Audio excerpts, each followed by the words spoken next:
सभी को राधे राधे, जय श्री कृष्णा।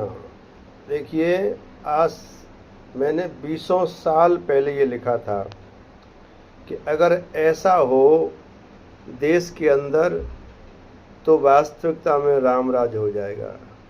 देखिए, देखो, गौर से देखो।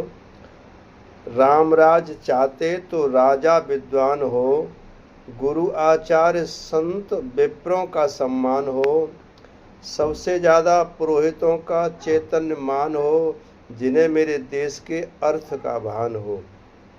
जनता के बीच में राजा का स्थान रहे, जनता के दुखों का राजा को भान रहे, मंत्रिमंडल एक मत फैसला विधान रहे, ना परसेंट से कोई समाधान रहे।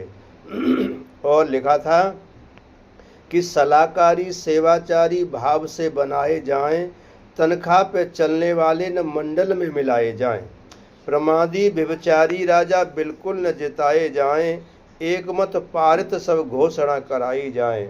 और लिखा था कि देश के गद्दारों को गोली से उड़ाया जाए। आजकल ऐसा होने लग गया, जब से बीजेपी सरकार आई तब से कश्मीर में और गोली से उड़ाया जा रहा है। तो मैंने लिखा था बहुत वर्षों पहले, लेकिन वो सच हो रहा है।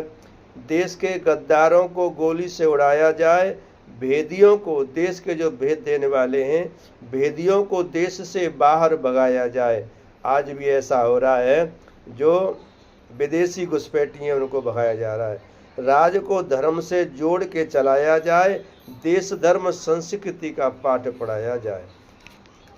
आज बहुत कुछ बातें सच हो रही हैं। और सुनिए, टैक्सों की संख्या समझ से घटाई जाए, ब्लैक मनी को इस तरह वाइट बनाया जाए, क्योंकि हमारे देश में जो पैसा है, कमाई है, इनकम है, उस पर टैक्स ज़्यादा लग रहे हैं और टैक्स बचाने की वजह से और विदेशों में पैसा जमा किया जा रहा है। यदि टैक्स घटेंगे तो पैसा हमारे देश में रहेगा। तो बहुत टैक्सों की कमी भी कराई गई है। और सुनिए, जनता के पैसे से विकास कराया जाए, राज खर्च कम से कम ही कराया जाए।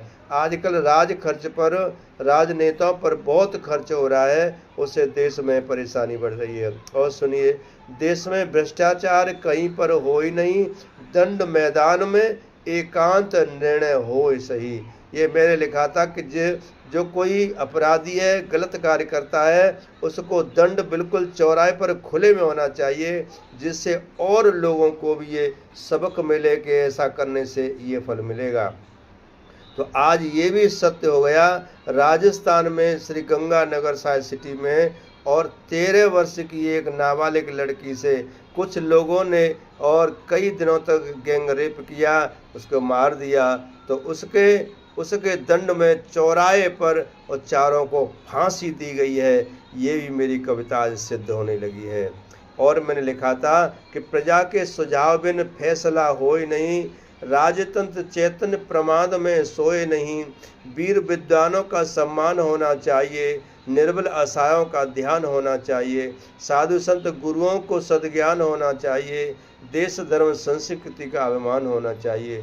जो देश संस्कृति के खिलाफ अनाप शनाप बोलते हैं, वो कोई भी हो, उनको भी दंड देना जरूरी है। ऐसा भी नियम मेरे देश में बनेगा तो निश्चय ही राम राज आएगा। आज वो बातें सच हो रही हैं। और मैंने बहुत चीज़ें लिखी थी कि शिक्षा नीति बदले, तो शिक्षा नीति में बदलाव हुआ। और कानून जो लंबा कानून चलता है, उसका भी कम समय होना चाहिए, तो उसमें भी सुधार हो रहा है।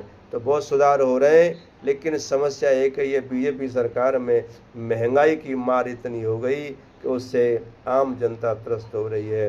बाकी बहुत कुछ अच्छा हो रहा है। जय श्री कृष्णा, जय श्री राधे। मैं लाइव इसलिए आया हूँ कि आप लोग कहते हैं कि फेसबुक के लिए, यूट्यूब के लिए लाइव आना ज़रूरी है। भैया, इस बात को जो भी सुने समझें तो कमेंट ज़रूर करें कि ये बात वास्तविकता में सही है या गलत है। कमेंट करें, शेयर भी करें, फॉलो भी करें और लाइक भी करें, क्योंकि ये बातें और दूर तक जाएं। मैं चैतन्य गुरु बहनवाल ब्रजवासी, जय श्री कृष्णा, जय श्री राधे। आप सब और प्रसन्न रहें, खुश रहें। सो आशीर्वाद, साधुवाद और धन्यवाद।